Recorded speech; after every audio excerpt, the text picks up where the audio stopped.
After the big video game crash of the 1980s that I talked about last episode, the future of gaming looked pretty much non-existent. Nintendo, however, did not give up on the American market. In a very clever decision, Nintendo decided to call their console an entertainment system instead of a video game system, and they marketed it as a toy instead of a computer. And this toy came with one awesome game, Super Mario Bros.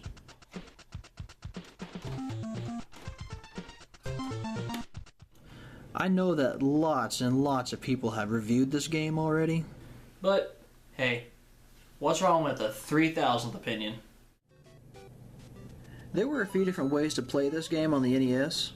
There was the standalone cartridge, the Super Mario Bros. / Duck Hunt cartridge, and the Super Mario Bros. / Duck Hunt / World Class Track Meet cartridge. This game was designed by Shigeru Miyamoto, and it's a huge step up from the arcade original. It took everything that made the original great and made it scroll.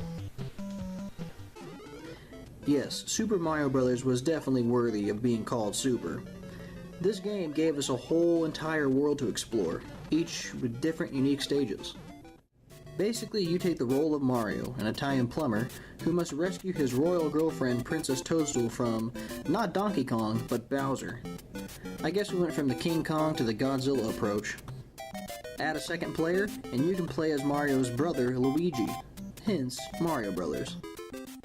Mario and Luigi have the odds stacked against them as they must conquer 8 worlds, each with 4 levels, while facing an onslaught of Bowser's army, which includes Goombas, Koopas, Piranha Plants, Lakitus, and Spineys, just to name a few. But, with the very solid controlling of Super Mario Bros., it's a fair challenge. The game also gives you money and upgrades, which can be found by breaking bricks with your head. Is this commonplace in Mario's world? Need something? Just go smash your head into some bricks.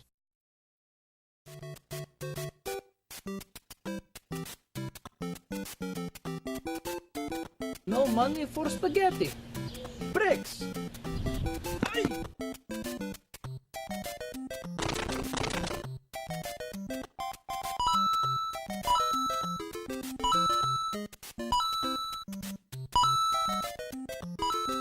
Yay! Anyways, the upgrades include a mushroom which, when picked up, causes Mario to double in size. I smell a little inspiration from Alice in Wonderland. This increase in size will also let you take one additional hit.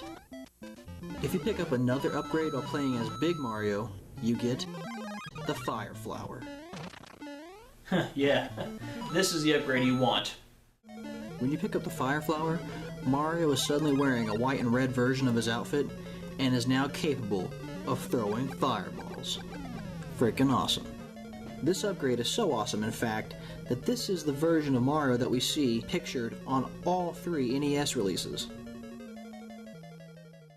Other than these upgrades, Mario can do other various things, such as jump pretty high, swim, and even moonwalk.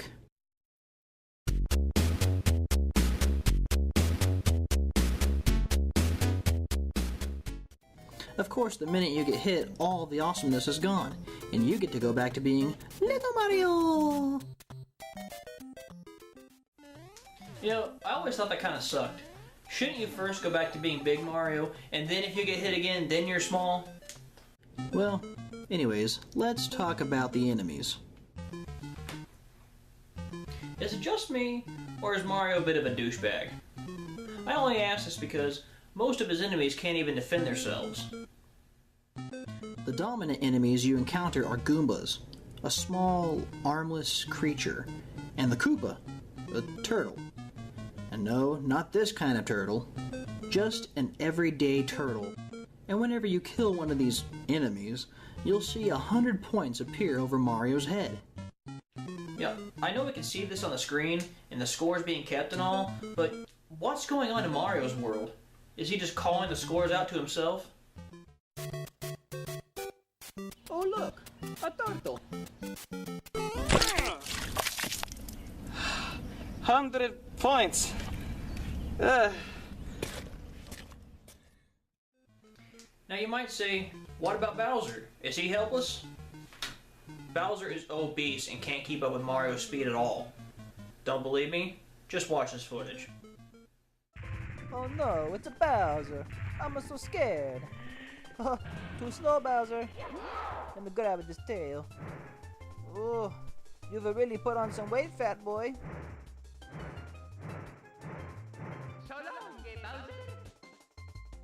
And that's not even mentioning what he does to Yoshi.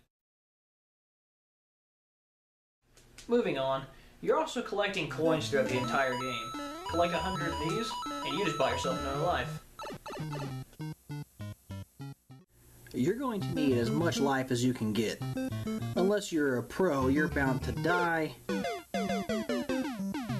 and die, and die. I recommend turtle jumping. Most of you might already know what this is, but if you don't, just watch. You need to get to World 3, Level 1. Make it to the stack of bricks with 2 Koopas walking down it. Let the first one pass you, and then jump on the next one once. This is where it tends to get a little tricky. Basically what you want to do is have the Koopa repeatedly bouncing between you and the wall. You can either jump and hold down the A button, or you could rapidly hit the A button. It doesn't really matter either way. If you screw up, however, just kill Mario and try again. Do this correctly, and you'll have more lives than what the game can even display properly.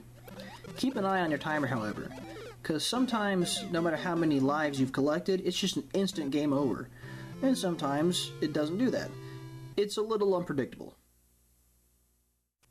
Once you've stocked up on 1-ups, you can play the game with a little more confidence. There's plenty of room to screw up. Now you're ready to get through all the different worlds. The fourth part of every world is a castle stage, each with various challenges that get harder with each world. The reason why you go to more than one castle, you keep getting the wrong one. Yep, it's a guessing game with Mario. Either that or Toad keeps misguiding him. Toad probably knows that if he gave Mario the directions to the right castle, he'd probably leave him to rot in jail.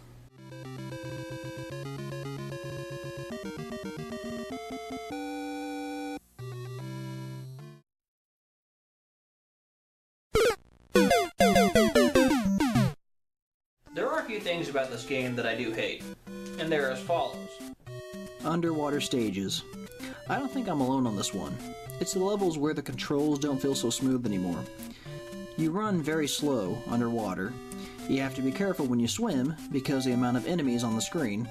Squids in the water hunt you down. And unless you're armed with the fireballs that appear to be waterproof, you're defenseless. I gotta say, Mario must be heavier than we think because he sinks pretty fast. It's a constant fight with the A button just to keep him afloat. Another one is cliff stages.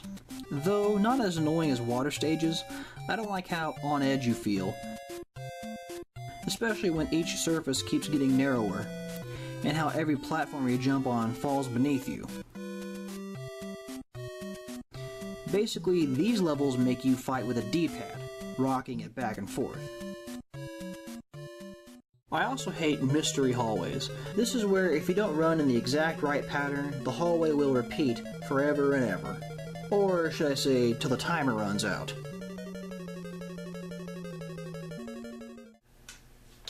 Last but not least, I hate the Hammer Brothers. This is one enemy who isn't defenseless against Mario.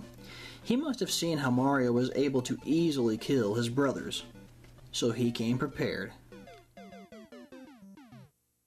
They hardly ever work alone. Guess that's why they're called Hammer Brothers. The biggest problem is the multiple hammers they throw at you. And of course, because of this, they put one of these guys here right before you fight Bowser. By the way, towards the end of the game, Bowser starts throwing hammers too. I guess Bowser must have seen how hard of a time Mario was having with the Hammer Brothers and took notes. Well, when you finally beat the game, you don't get treated to one of those they lived happily ever after kind of endings.